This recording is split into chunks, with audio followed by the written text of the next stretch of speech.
Assalamualaikum warahmatullahi wabarakatuh. Alhamdulillahirrahmanirrahim. Wassalatu wassalamu ala rasulillah.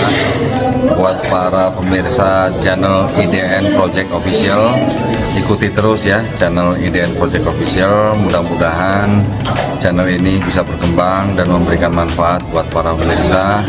Insya Allah apa yang disampaikan menjadi ridho dari Allah Subhanahu Wa Taala dan bisa diterima masyarakat luas. Amin ya. Mudah-mudahan channel ini berkembang dengan baik dan bisa diterima oleh masyarakat.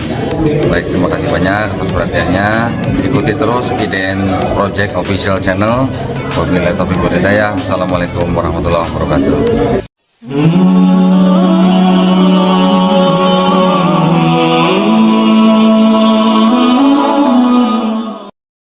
Berkaitan dengan Trinitas ya Pak ya.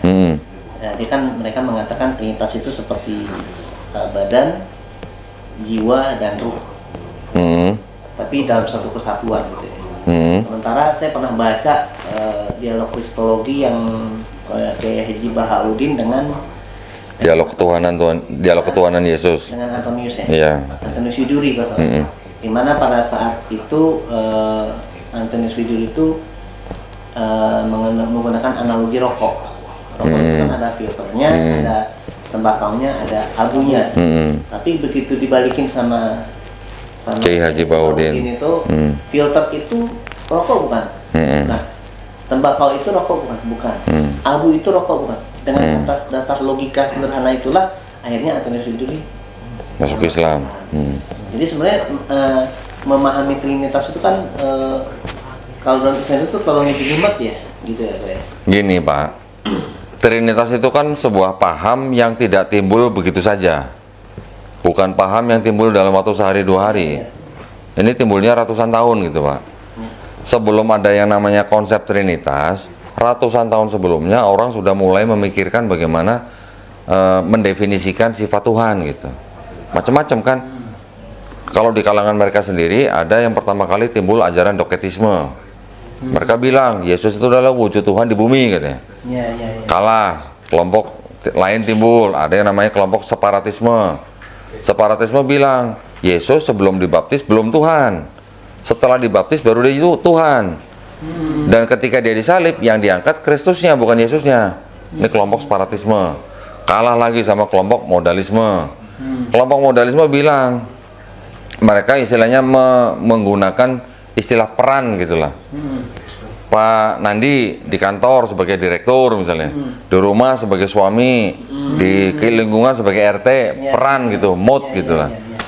Kemudian modalisme ini pecah menjadi modalisme monarkianisme, modalisme sabellianisme, yang akhirnya mereka memahami bahwa Bapa itu Yesus itu Bapa gitu loh. Satu pribadi, belum tiga pribadi. Baru kalah sama kelompok yang Trinitarianisme itu. Trinitarianisme itu juga banyak pemahamannya juga tidak langsung final gitu loh Pak. Nanti awal-awal di abad kedua ada yang bilang Trinitarianisme itu tiga pribadi tapi satu hakikat. Tapi Yesus dan Roh Kudus tidak setara dengan Bapa. Nanti di abad keempat dikoreksi lagi sama Athanasius. Ketiga-tiganya tiga pribadi yang berbeda setara gitu. Jadi Trinitas sendiri itu tidak langsung plek jadi gitu loh Pak. Nah, ketika di Konsili 325 belum ada Trinitasnya, baru ada Yesusnya yang dianggap sama dengan Bapa. Belum Trinitas, berarti baru Duinitas. Trinitasnya baru di 381, Roh Kudus juga hakikat sama Bapa gitu. Jadi kalau nanti ada yang bilang nanti tubuh, jiwa dan roh, nanti ada yang bilang lagi air menjadi batu es atau menjadi uap gitu kan. Ada lagi menggambarkan dengan matahari, sinar dan panas yang diterima. Itu semua hanya cara-cara mereka yang ingin mendefinisikan atau menjelaskan tentang Trinitas. Tetapi Bapak Gereja sendiri ngomong bahwa Trinitas itu misteri. Jadi kalau ada orang yang ngaku zaman sekarang bisa menjelaskan Trinitas, berarti orang ini juga bertentangan dengan Bapak Gereja yang dulu bilang misteri gitu loh. Pada akhirnya mereka akan bilang Trinitas itu misteri gitu loh. Ya.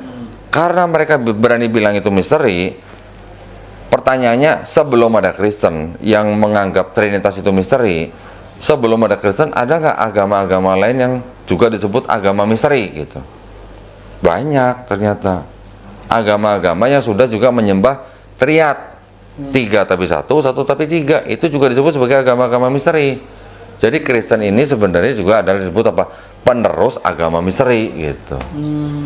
Karena sebelum ada Trinitas Kristen, sudah ada Trinitas-Trinitas lain yang sebelumnya. Di Babilonia nanti ada Tamrus, Namrus, Semiramis. Di Mesir nanti ada Osiris, Horus, Ra. Nanti di Persia ada Ahura Mazda, Mitra dan sebagainya lah. Macam-macam. Jadi sudah banyak orang-orang yang menyembah Tuhan yang triad gitu. Triad itu 3 tapi 1, 1 tapi 3. Kristen hanya penerus saja gitu. Dengan beberapa pengaruh-pengaruh, nanti ada pengaruh paganisme Romawi, pengaruh Helenisme Yunani, nanti ada pengaruh yang dari mana lagi yang lain gitu. Gitu. Itu agama 12 murid Yesus itu sebenarnya agamanya apa dulu tuh? Waktu pada saat mereka berguru dengan Yesus. Agamanya apa? Kan nggak mungkin. Agamanya. Kalau kita katakan mereka tidak beragama kan nggak mungkin. Nggak mungkin ya. Jadi kalau mau dikatakan agama ini kan ada akidah, ada syariat, Pak. Kalau syariat berarti mereka mengikuti syariat yang diturunkan lewat Nabi Musa alaihissalam, yaitu syariat Taurat. Taurat. Tapi kalau akidahnya, apakah murid-murid Yesus percaya Trinitas? Iya tuh. Nggak ada yang percaya Trinitas. Gitu loh. Malah nggak pernah menjadikan Yesus sebagai Tuhan ya. Bahkan pertanyaan selanjutnya adalah begini, apakah Yesus yang ditulis dalam 4 gospel orang Kristen itu bisa dianggap mengajarkan kekristenan? Bisa nggak? Nggak bisa. Kenapa? Kekristenan munculnya jauh setelah Yesus. Enggak jauh sih enggak sampai 1 abad. Ketika Yesus sudah nggak ada, Paulus memberitakan tentang Yesus. Kemudian dengan segala konflik dengan yang lain, akhirnya mereka menetap di Antioquia selama setahun dengan Barnabas dan murid-muridnya. Setelah itu mereka disebut Kristen. Jadi jarak sama Yesusnya nggak jauh, Pak. Tetapi kalau kita baca dengan teliti, apakah bisa dikatakan Yesus di 4 gospel itu mengajarkan kekristenan? Pertanyaannya itu. Iya, pernah. Nggak ada sebenarnya. Apakah Yesus pernah menyebutkan perjanjian lama, perjanjian baru? Nggak pernah. Apakah Yesus pernah menyebutkan kata Kristen? Nggak pernah. Apakah Yesus pernah mengajarkan kebaktian hari Minggu misalnya? Nggak pernah juga. Iya. Jadi kekristenan mengikut Yesus atau mengikut Paulus gitu. Padahal sebetulnya kalau memang kita mau ngikutin Yesus ya harus ikutin ajaran Yesus yang murni gitu ya.